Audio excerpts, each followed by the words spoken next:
Let's delve deeper into this chapter 1 from the Red Book Refinding the Soul. The author starts by talking about an event that occurred in October of 1913 when he was 40 years old. At that time, he had achieved everything he had ever wanted in life, including success, wealth, knowledge, and happiness. However, despite having achieved everything he had set out to do, he felt an overwhelming sense of horror and emptiness within himself. The author then describes a vision he had of a flood, which completely seized him. This experience was so intense that he felt as though he was being driven by an inner longing that he couldn't understand. This is where the author introduces the concept of the spirit of the depths, which he describes as a powerful force within himself that he couldn't fully comprehend. This experience led the author on a journey of self-discovery, where he encountered this force within himself and started to explore its meaning and significance. The author describes how this journey was not an easy one, and he encountered many challenges along the way. However, through this journey, he was able to rediscover his soul and find a deeper sense of fulfillment in life. The author's story is a reminder that sometimes external success and happiness are not enough to feel fulfilled in life. We may need to go on a journey of self-discovery to find out what truly fulfills us. This journey may be difficult, and we may encounter challenges and obstacles along the way. However, by exploring the depths of our own souls, we can rediscover our true selves and find a deeper sense of fulfillment in life. Chapter begins with the author speaking to their soul, asking if it can hear them. They have returned after a long journey and are now with their soul once again. The author contemplates whether they should recount all of their experiences to their soul, but ultimately decides that one must live this life to find the way to the divine. The author suggests that there is no other way to reach the divine than through life itself. All other paths are false and lead us astray. The author claims to have found the right way that led them to their soul. They have returned tempered and purified, having learned from their experiences. The author asks their soul if it still knows them after such a long separation. Everything has become so different since they last met. The author acknowledges the strange journey they took to find their soul. They were guided by a good star on twisted paths, and it is difficult to describe how they arrived at this moment of reunion.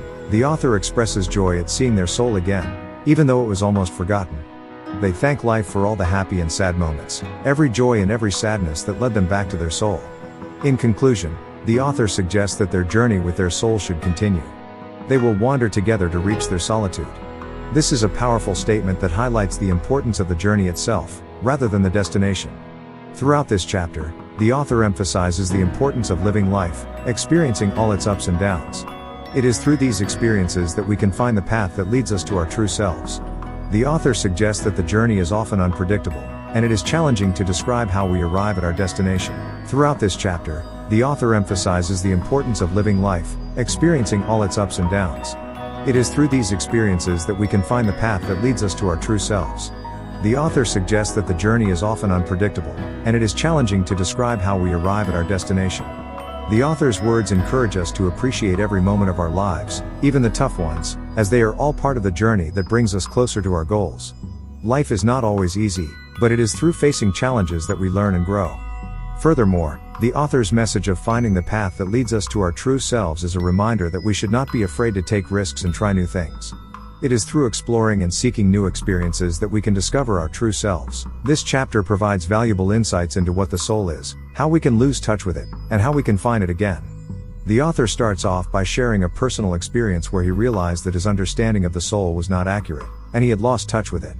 He talks about a force called the spirit of the depths that compelled him to speak to his soul and recognize it as a living and self-existing being. This idea is in contrast to the prevailing belief of the time, which held that the soul was a thing dependent on humans, which could be judged and arranged.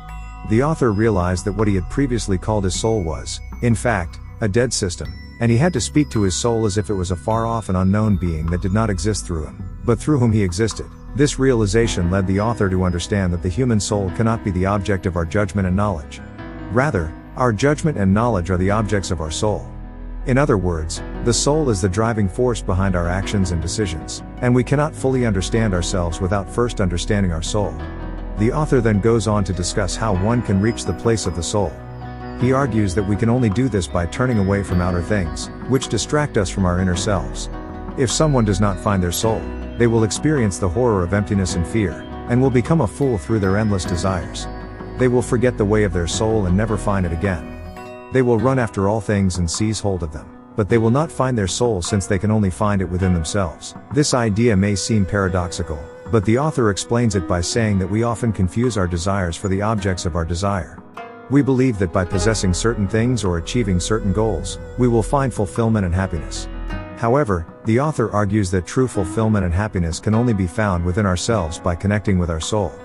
To further illustrate this point, the author talks about how possessing the image of a thing is half the thing, and possessing the image of the world is half the world. He who possesses the world but not its image possesses only half the world, since his soul is poor and has nothing. The wealth of the soul exists in images. This idea may seem abstract, but it is grounded in the concept of archetypes, which are universal patterns of thought and behavior that are present in all cultures and individuals.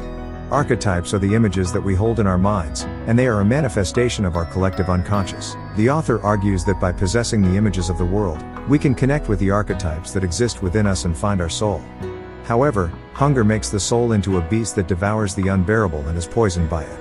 Therefore, it is wise to nourish the soul, otherwise, we will breed dragons and devils in our hearts. The author's emphasis on the importance of nourishing the soul is especially relevant in today's society, where we are constantly bombarded with distractions and stimuli. We often prioritize external achievements and possessions over our internal well-being, which can lead to feelings of emptiness and disconnection.